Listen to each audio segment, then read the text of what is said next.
Give examples to show how sunnah and hadith is used in legal thing. Legal का मतलब क्या है? मतलब लीगल किस चीज से निकलेगा? था ना, इलीगल काम तो नहीं कर रहे, लीगल। लीगल का मतलब क्या होता है? Legal, can anyone tell me that? मतलब laws, laws, legislation. Laws, legislation. तो फिका को कहते हैं ना लीगल थिंकिंग। किसको? कैन यू प्लीज लाइक दोबारा बता सकते हो? मसा नहीं, if you have question you can ask, it's good कि तुम सवाल कर पूछ के। फिका, फिका इसको भी कहते हैं। बट लाइक जो तुम लोगों की अंडरस्टैंडिंग से क्या है, ये तो कुरान, ये तो अरेबिक अंडरस्टैंडिंग है ना, फिका और शरिया लॉ। बट तुम लोगों की अंडरस्टैंडिंग से क्या है कि लीगल किस चीज को कहते जो हराम ना हो। हैं? जो हराम है। सही है। Good। तो हदीस जो है वो लॉज की थिंकिंग में, मतलब लॉज बनाने में किस तरह हमारी मदद करती है, ये आपके पास सवाल है और मैं इसका करता हूँ। तो जो sayings and actions of prophet सल्लम है ना, उनको हम सुन्ना कहते हैं। सुन्ना are the sayings of prophet सल्लम, yes we all know that. Saying and the action of prophet सुन्ना में इंक्लूड होता है। उसमें से सुन्ना में तीन चीजें होती हैं। मतलब उनकी जितनी भी सुन्ना है उनकी तीन चीजें हैं। एक कॉल है, कॉल का मतलब कोट, कोट्स। हसलम ने कोई चीज बात कोट कर दी, इट्स कोट। फिर फाइल, मतलब एक्शंस। आप लोग याद कर लो, एक होते हैं कोट, एक होते हैं एक्शंस, फिर होते हैं अप्रूवल, तकरीर। लाइक कुछ बातें प्रोफेसर ने कोट करी हैं, कुछ उन्होंने एक्शन से बताई हैं, और कुछ उन्होंने अप्रूवल दिया है, यानी कि कुछ, यानी कि जैसे फर्ज करो कि एक कंपेनियन है, उनका कोई चीज प्रैक्टिस कर रहे हो, तो प्रोफेसर ने उन पे जो है वो उनको लाइक अप्रूवल दे दिया, साइलेंट अप्रूवल दे दिया, या फिर उनको मुंह से कह दिया कि हाँ ये जो तुम चीज कर रहे हो ये सही है। There are three things. Number one, quoted. कोई भी उनको जो कुरान की जो है लॉज में, यानी कोई चीज सही है गलत है वो बताते थे मुंह से। दूसरा, वो अपने एक्शन से बताते थे। एंड तीसरा, ही अप्रूव थिंग्स, जो कि सही। जैसे कि अल्लाह ताला ने कहा है, कुरान में कहा है, ओबे Allah and obey the profit. अल्लाह ताला को ओबे करो और प्रॉफिट सल्लल्लाहु अलैहि वसल्लम को ओबे करो। तो प्रोफेसर सल्लम को जो ओबे करना ही मतलब एक अल्लाह ताला का कमांड है। जो बहुत सारे लोग जो कहते हैं कि बहुत सर्टेन टाइप्स ऑफ मुस्लिम जो है फिरके होते हैं, वो हदीस को इतना नहीं मानते। वो कहते हैं कुरान कुरान ही है, अल्लाह ताला है, नाउजुबिल्लाह। लेकिन कुरान खुद कह रहा है कि ओबे Allah and obey the profit. तो ये आप कोट याद करें, ओबे Allah and obey the profit. तो उसमें जो भी जो है, इसका मतलब ये हमें क्लियर इंडिकेशन दे रहा है कि हमें हदीस जो है वो यूज करनी चाहिए। एक और कुरानिक हदीस है, whatever the prophet gives you take it, whatever he forbids you you refrain from it. यानी कि जो प्रोफेसर हम जिसका आपको कह रहे हैं उसको जो है वो टेक करो, यानी कि उसको हासिल करो, और जिससे वो मना कर रहे हैं उस चीज से दूर करो। अब मैं क्लियर, कोई सवाल है तो पूछ लें।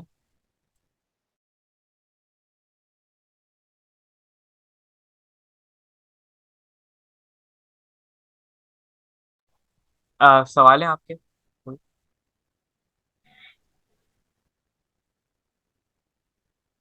नो।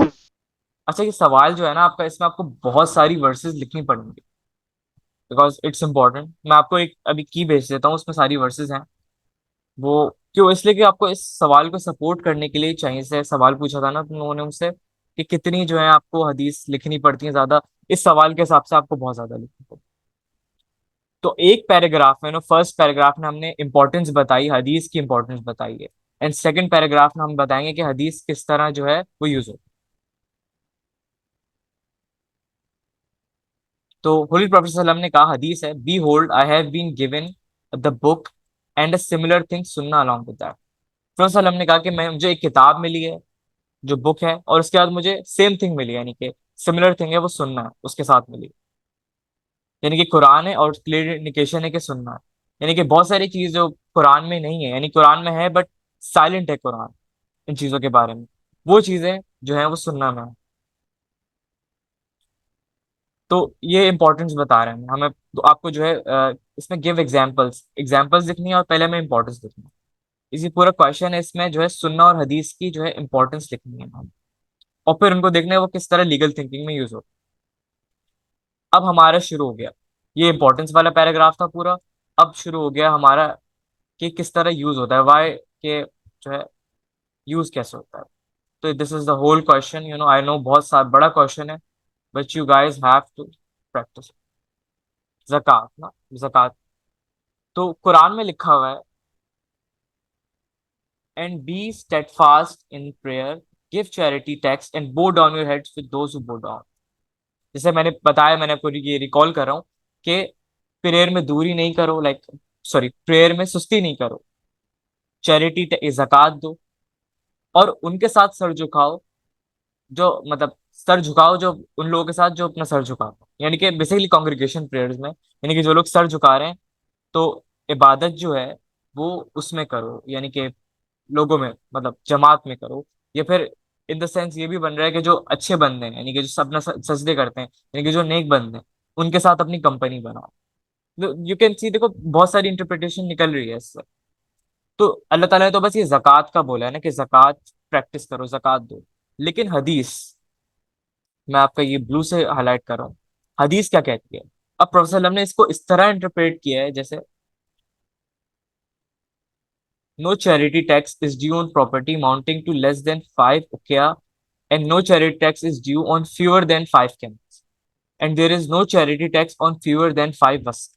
अच्छा, उकिया और वस्क जो है ये एक उस टाइप के जो हो, उस टाइप के जिस तरह आज पैसे होते हैं ना, जैसे नोट होता है, पहले सिक्के होते हैं, फिर पैसे होते हैं, और फिर नोट होता है। इसी तरह उस टाइम पे भी ऐसे ही होता था, मतलब क्लासिफिकेशन होती थी। तो अब्बू सईद ने जो है असलम ने ये फरमाया कि कोई जक़ात उस पे ड्यू नहीं है, यानी कि वो प्रॉपर्टी जो कि 5 उकिया से कम है, यानी कि जिसकी कीमत 5 उकिया से कम है, उस पे जक़ात फर्ज नहीं है। अब 5 उकिया यानी कि आप लोग इस तरह कर लें कि उकिया जो है वो बहुत उस टाइम, यानी कि सबसे ज्यादा कीमती होता था। फिर उसके बाद जो है वो वस्क आता था। तो ये आपको लिखनी है, ये इंपॉर्टेंट है, यानी ये आपको रेफरेंस लिखना है। तो सलम ने कहा कि कोई चैरिटी टैक्स जो है वो उस प्रॉपर्टी में नहीं है जो कि 5 उकिया से कम है, और ना ही चैरिटी टैक्स उस पर है, यानी कि अगर आपके पास, अगर आपकी जो प्रॉपर्टी है वो 5 उकिया से कम है, तो उस पर चैरिटी टैक्स नहीं है। यह मैं जक़ात के चैप्टर में आप लोग को और ज्यादा बताऊंगा, अभी जक़ात का चैप्टर नहीं है इसमें, मतलब इसकी मीनिंग है। और 5 कैमल से ज्यादा, अगर आपके पास 5 कैमल से कम है, अगर आपके पास 5 ऊँट से कम है, तो आपको जक़ात फर्ज नहीं। और there is no Sheri tax on fewer than 5 वस्क। तो उकिया और वस्क जो है वो एक तरह से वेट्स, मतलब मेजर ऑफ वेट्स, जैसे कि मैं बता दूं, यानी कि अगर आप, यानी 3 बातें बोले सल्लम ने कि जो आपकी प्रॉपर्टी है अगर वो 5 उकिया से, उकिया ऐसा कह सकते हैं जैसे गज कह लो ना, जैसे हम सबके घर बेसिकली 120 उसके होते हैं, स्क्वायर फीट के होते हैं। तो अगर आपकी प्रॉपर्टी इतनी लिमिट से ज्यादा बाहर है, तो आपको उस पर चैरिटी टैक्स देना पड़ेगा। दूसरा, अगर आपके पास 5 कैमल से ज्यादा है, आपको उस पर भी चैरिटी देनी पड़ेगी। और तीसरा, अगर आपके पास 5 वस्क से कम है, यानी 5 वस्क समझो एक तरह से वेट आ गया, किसी भी चीज का वेट हो सकता है, गोल्ड हो गया वेट, सिल्वर हो गया। तो इन सब पे जो है असलम ने उस टाइम के लोगों के लिए अंडरस्टैंडिंग के लिए ये हदीस बोली थी। अब मैं क्लियर कि किस तरह जो है इंटरप्रिटेशन होती है। Yes. Yes. सही है। फिर कुरान की एक और वर्स है, और वो है, दे से trade is like interest and Allah has allowed trade and forbidden interest. तो उसमें अल्लाह ताला ने कहा है कि वो कहते हैं कि जो ट्रेड है, यानी कि तिजारत है, वो सूद की तरह है, लेकिन अल्लाह ने सूद को जो है वो हराम करार दिया है और तिजारत को हलाल दे दिया। बेसिकली जैसे आप लोगों को पता है सूद हराम है, इंटरेस्ट लेना। मैं आपसे किसी से उधार लूं, ये मेरे पास सुहेमा आती है एंड शी सेज के मुझे पैसे उधार चाहिए 10 रुपए। मैं बोलूंगा तुम्हें 10 रुपए अभी दे दूंगा, लेकिन तुम मुझे वो 10 रुपए वापस करोगी, तुम 10 रुपए के साथ तुम मुझे 12 रुपए दोगी, तुम 2 रुपए एक्स्ट्रा दोगी। अब सुहेमा जो कि उसको जरूरत है उस वक्त पैसों की, तो वो कुछ भी कर लेती है, वो ले ले। मगर ये हराम, यानी कि उस वक्त कहते थे यार ये आपका ना बिजनेस हो रहा है, आपको कम पैसे दे रहे हैं, देने पड़ रहे हैं, वापसी ज्यादा पैसे आ रहे हैं, दैट्स बिजनेस। लेकिन अल्लाह ताला ने इस पे डिफरेंशिएट कर दिया कि ट्रेड, तिजारत अलग है, बिजनेस अलग है, और ये इंटरेस्ट अलग है। तो अब इसको प्रोफेसर सल्लम ने किस तरह इंटरप्रेट किया है, यानी कि इस तरह इसका जो है उसको बताया है, हम ये सुनते हैं, मतलब देखते हैं। प्रॉफिट ने जो है बोला कि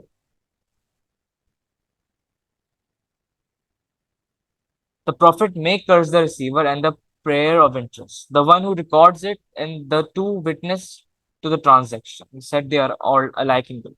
It's a bank system. प्रसलम ने कहा है कि उन दोनों को कर्ज किया, यानी कि उन लोगों को जो है वो बदुआ दी, जो सूद लेता है और जो सूद देता है, दोनों को। और वो दो लोग जो इनको विटनेस कर रहे हैं, जैसे अगर मैं फर्ज करूँ सोएमा ने मुझसे पैसे ले लिए, मैं सोएमा को पैसे दे रहा हूँ, और सोएमा मतलब सोएमा मुझे वापस कर रही है सूद, और मैं सोएमा से सूद ले रहा हूँ, और मलास और जैनब आप दोनों खड़े हुए देख रहे हैं।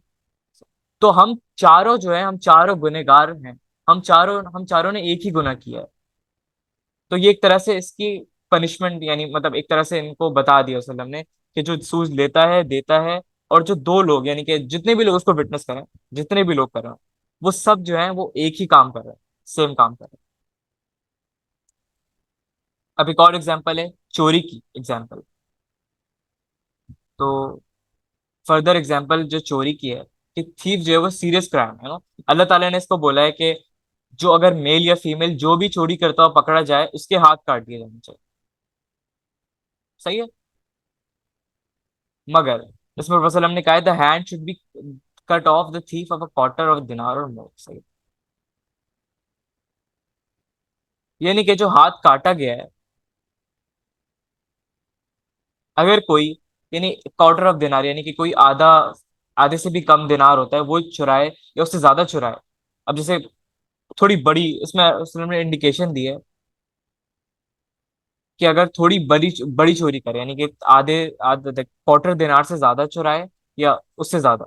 मतलब क्वार्टर दिनार को जो है उन्होंने एक तरह से एक प्राइस रखा है, जैसे कि एक, जैसे फर्ज करो एक बर्गर है, मतलब एक चोर है, चोरी कर रहा है मार्केट में, चलो कुछ और ले लेते हैं, हम एग्जांपल ले लेते हैं, राइस हो गया, 1 किलो चावल जो है वो चुरा लिए दुकान से एक बंदा।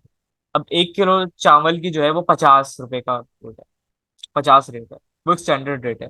यानी कि इसमें क्वार्टर ऑफ अ दिनार समझो 50 रुपए, यानी कि क्वार्टर ऑफ दिनार यानी बहुत कम, बल्कि 50 भी नहीं करो, चलो 10 रुपए कर लो, 10 रुपए कोई नहीं चुराता, सब लोग 10 रुपए से ज्यादा चुराते।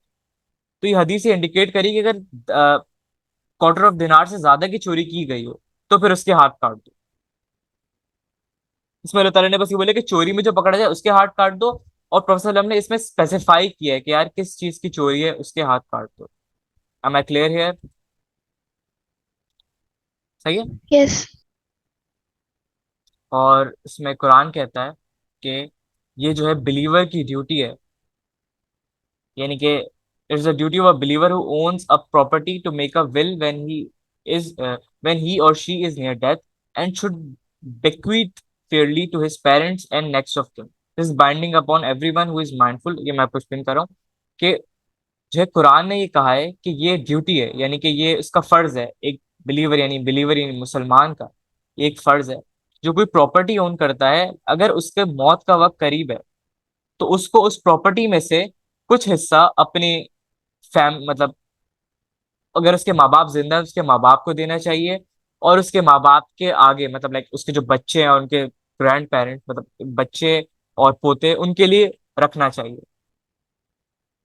मतलब कोई भी मुसलमान जो कि मर रहा है, मतलब उसका मौत का वक्त करीब है, तो वो प्रॉपर्टी छोड़ के जाए, मतलब प्रॉपर्टी में से हिस्से छोड़ के जाए। ऐसा नहीं कि वो बस बिना हिस्से करे चला गया और बच्चे लड़ रहे हैं आपस में, वगैरह वगैरह।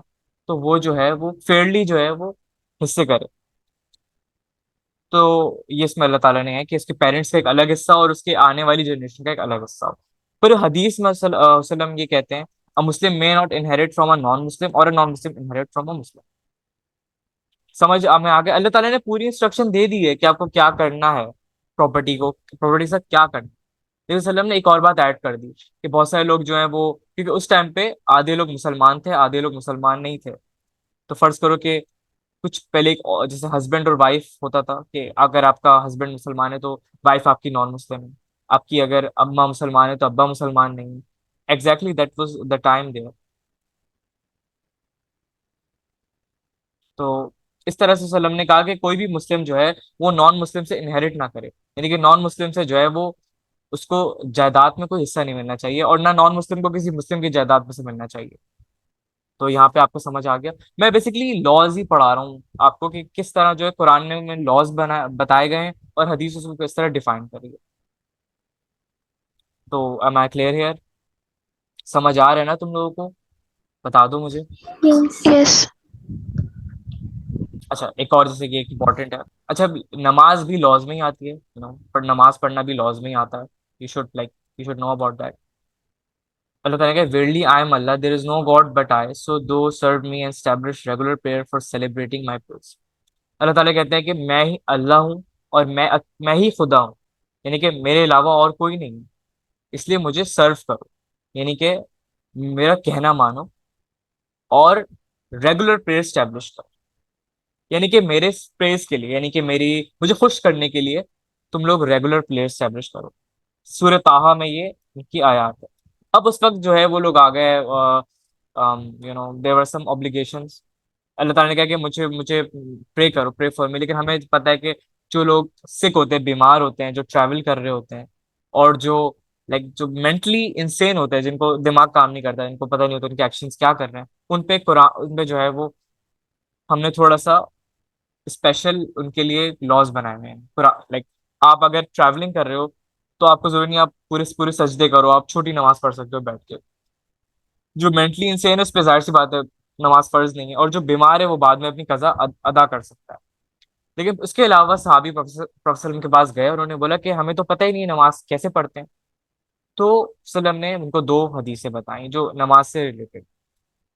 एक हदीस है, pray as you see me praying, और दूसरी, no prayer is complete without अल फातिहा। समझ में आया आप लोगों को? एक बार बताया कि जिस तरह मैं नमाज पढ़ रहा हूँ उस तरह तुम लोग नमाज पढ़ो, और दूसरा कि कोई भी प्रेयर कंप्लीट नहीं है बिना सूर्य फातिहा।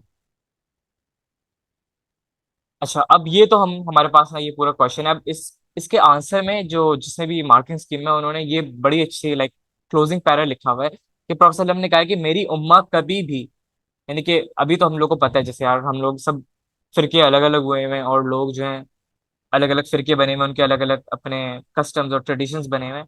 बट वसल्लम ने कहा है कि ज्यादा लोग जो हैं वो किसी एरर पे एग्री नहीं करेंगे, यानी कि बहुत सारे लोग गुमराह नहीं होंगे। मैं माई उम्मा will never agree upon an error. कभी भी कोई चीज गलत है मेरी उम्मा उस पर एग्री नहीं करेगी। तो हमें एक इस तरह से वसल्लम ने कह रहे हैं ना कि देखो अगर कोई भी मसला हो तुम्हें तो मेरी हदीस से कंसल्ट करो उसे। बट जो चीज हदीस में नहीं लिखी हुई फिर हम इजमा करते हैं, और फिर इजमा के बाद क्यास करते हैं। क्यास is an individual individual consensus, यानी कि जो बंदा खुद से करता है वो मुफ्ती जो फतवे देते हैं, दैट्स इंडिविजुअल कंसेंसस। बट ये आपके कल के टेस्ट में नहीं हो पाएगी। So the thing is that कि आपने कुछ हदीसें पढ़ी या आपको क्वेश्चन आया अच्छे से, हाँ बस 10 मिनट रह गए, उसके बाद क्लास खत्म हो जाएगी। ओके, समझ आया आप लोगों को? yes, और कोई सवाल है पूछ लो तुम लोग, क्योंकि हम नेक्स्ट क्वेश्चन पे जा रहे हैं। दो क्वेश्चंस ही आए हैं इस अभी तक इस चैप्टर के ना, दो क्वेश्चंस आए हैं। Next question guys, if not हम अपने लास्ट क्वेश्चन की तरफ मूव ऑन करते हैं। तो लास्ट क्वेश्चन है, how is hadith use as a source of guidance by. अच्छा, इधर है कि लीगल थिंकिंग, ये सेम बात हो गई, लीगल थिंकिंग। और इधर जो है, इधर क्वेश्चन में क्या लिखा हुआ है, Muslims in the thoughts and action both are similar things. But इधर जो है इधर लॉ से ज्यादा हमें अपने प्राइवेट लाइफ में जो है प्राइवेट बिहेवियर्स, इधर हमने सारे लॉज डिस्कस किए। लीगल का मतलब लॉज। जब भी ये क्वेश्चन आए इसका मतलब हमें वो लॉज बताने से कि ये जैसे जक़ात का लॉ बताना है, नमाज का लॉ बताना है, प्रॉपर्टी का लॉ बताना है, these things, these are laws. But इस क्वेश्चन में हमें प्राइवेट अफेयर्स को भी डिस्कस करना है। अब हमें प्राइवेट अफेयर्स में क्या चीज आती है, जैसे मैं मेरा प्राइवेट अफेयर है, तुम लोग मुझसे इंटरेक्ट करते हो, तो क्या चीज होगी जो तुम मुझ में पहले नोटिस करोगी? स्वयं क्या चीज होगी जो इंसान पहले नोटिस करता है? overall, नहीं, जैसे मेरा आपसे पहली बार मेरी इंटरेक्शन हो रही है, तो आप क्या नोटिस करेंगे? Way of teaching. Way of teaching मतलब बिहेवियर ना, एग्जैक्टली बिहेवियर।